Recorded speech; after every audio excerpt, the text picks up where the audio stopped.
Okay, so this is Novation Twitch. It's a DJ controller with a built-in audio interface. We've co-designed it with Serato, and it comes with itch software. But it's included in the price. Yeah. And it also ships with a tractor overlay, and there's a tractor mapping available from the Novation website, and it'll be Ableton ready soon. So, probably the main thing to be aware of is the fact that it doesn't have platters. It's a touch strip controller, and the touch strips you can use touch strips to navigate the tracks.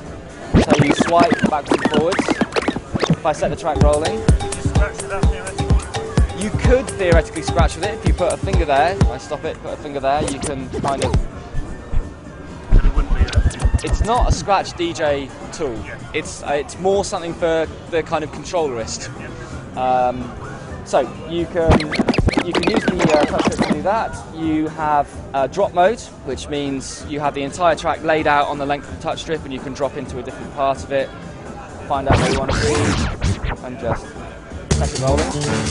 Once it's playing, you can nudge the track backwards and forwards, or forwards backwards. If you hit twice again, you can stop it on the fly, and then use this kind of scrub function on the touch strip. You've got a whole bunch of performance modes. So there's 8 large trigger pads on each deck. The first function is hot cues, which allows you just to jump into your track at any point. There's an auto loop function, which gives you 8 different loop lengths. So if we set it rolling, go. But the good thing about this is that you can use the touch strip and pinch them in and pinch them out. So you use these kind of pinch gestures to do quite a lot of stuff, but we'll get to that. You can also save auto loops. So if I set a loop and then toggle it again, I can assign that loop to pad 1 and jump back to it at any point in the track, like a hot cue. Loop roll is another loop function,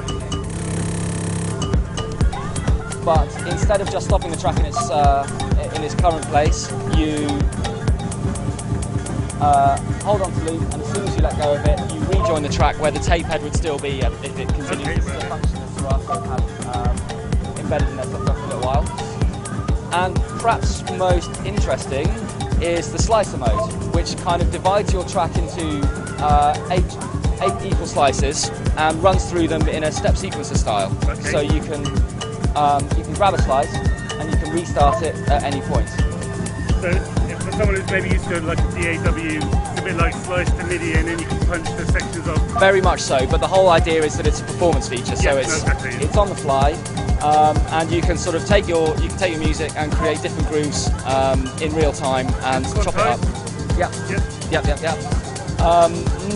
It doesn't just do that. You can also use the touch strip to pinch the slices shorter and mess around with that. You can, instead of using pinch actions, if you touch a different part of the touch strip, then a smaller portion of the slice will be played, so you can do these little glitchy effects. Okay, yeah. Or you can loop the entire slice. Perhaps another thing to mention is the fact that there's a master effects section, so you can choose any one of Serato or Itch's effects and assign deck A, B, both, or even the microphone input or the auxiliary input. And on top of that, you have an effect. Then basically on each channel. So in addition to your master effects, you can select an effect on deck A, hit fader effects, and then turn this level fader into an effect zone.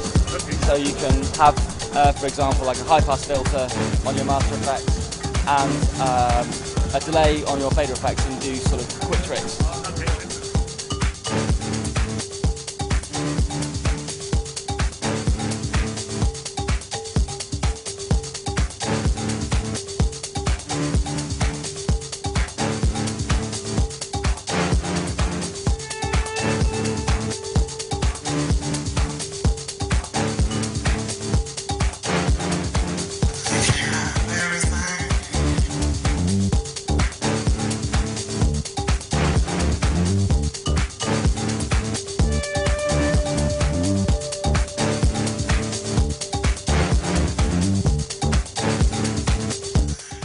So we only launched Twitch on Tuesday. It's going to be available in stores probably from the end of June, and it's going to cost about $500 or around £350. We've worked really, really hard to try and get the price point to that.